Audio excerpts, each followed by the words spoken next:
അമേരിക്കയെ കൂട്ടുപിടിച്ച് വെട്ടിലായിരിക്കുകയാണ് ഇപ്പോൾ യുക്രൈൻ. നന്നായി തന്നെ അമേരിക്ക യുക്രൈനെ കബളിപ്പിച്ചു. യുക്രൈന് അമേരിക്ക നൽകിയ വാഗ്ദാനങ്ങളെല്ലാം വെറും വാക്കുകളായിരുന്നെന്ന് തെളിഞ്ഞിരിക്കുകയാണിപ്പോൾ. അമേരിക്കയെക്കുറിച്ച് പൊതുവേ പറയുന്നൊരു കാര്യമുണ്ട്, തമ്മിലടിപ്പിച്ച് നേട്ടമുണ്ടാക്കാൻ മിടുക്കരാണെന്ന്. എവിടെ യുദ്ധമുണ്ടായാലും അതിലിടപെടും, സഹായ വാഗ്ദാനങ്ങൾ നൽകും, പിന്നെ മുതലെടുക്കാൻ ശ്രമിക്കും. ഇത് അമേരിക്കയുടെ സ്ഥിരം തന്ത്രമാണ്. ഇപ്പോഴിത് അമേരിക്കയുടെ ഈ ഇരട്ടത്താപ്പ് കെണിയിൽപ്പെട്ടത് യുക്രൈനാണ്. യുക്രൈൻ എന്തായാലും അമേരിക്കയുടെ ഈ കള്ളക്കളി മനസ്സിലായി തുടങ്ങിയിരിക്കുന്നു. റഷ്യ യുക്രൈൻ യുദ്ധം 3-ാം വർഷത്തിലേക്ക് കടക്കുകയാണ്.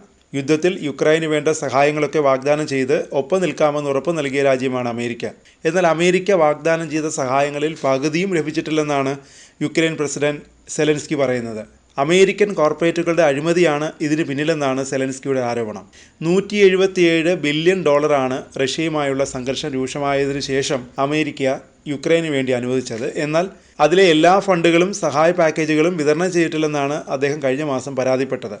പോഡ്കാസ്റ്റർ ലെക്സ് ഫ്രിസ്മാൻ സെലൻസ്കിയുമായി നടത്തിയ അഭിമുഖത്തിലാണ് അമേരിക്കയ്ക്കെതിരെ അദ്ദേഹം പരാതി ഉയർത്തിയത്. എന്നാൽ ഇത് സംബന്ധിച്ച കൂടുതൽ വിവരങ്ങൾ നൽകാൻ അദ്ദേഹം തയ്യാറായില്ല. എന്തായാലും ഒറ്റയടിക്ക് അങ്ങനെ അമേരിക്കയെ പിണക്കാനാകില്ല, അതും യുദ്ധം മുറുകി നിൽക്കുന്ന ഇപ്പോഴത്തെ സാഹചര്യത്തിൽ. സഹായങ്ങൾ വാഗ്ദാനം നൽകിയിട്ട് അത് നൽകാത്തവർക്കെതിരെ സെലൻസ്കി വിമർശനങ്ങൾ ഉന്നയിക്കുന്നത് ഇതാദ്യമായിട്ടല്ല. ഇതിനു മുമ്പും ഇത് സംബന്ധിച്ച പ്രസ്താവനകൾ അദ്ദേഹം നടത്തിയിട്ടുണ്ട്. മനുഷ്യാവകാശം, ജനാധിപത്യം, സ്വാതന്ത്ര്യം എന്നിവയുടെ മറപിടിച്ച് യുദ്ധങ്ങൾക്ക് തുടക്കമിടുകയെന്നത് അമേരിക്കയുടെ ഒരു പതിവ് രീതിയാണ്. പക്ഷേ ഇത് ഏറെ നാൾ തുടരുമെന്ന് കരുതാനാവില്ല. അമേരിക്കയ്ക്കിനി തിരിച്ചടികളുടെ കാലമാണ് വരാനിരിക്കുന്നതെന്ന് നിയുക്ത പ്രസിഡന്റായ ഡൊണാൾഡ് ട്രംപും ഇതേ മുന്നറിയിപ്പ് അമേരിക്കയ്ക്ക് നൽകുന്നുണ്ട്. എന്തായാലും ജോ ബൈഡന് സാധിക്കാതെ പോയത് നേടിയെടുക്കാനുള്ള ശ്രമത്തിലാണ് ട്രംപ്. ജനുവരി 20 തുടങ്ങി അടുത്ത 100 ദിവസങ്ങൾക്കുള്ളിൽ റഷ്യ യുക്രൈൻ സംഘർഷം പരിഹരിക്കാനുള്ള ശ്രമത്തിലാണ് ട്രംപ്.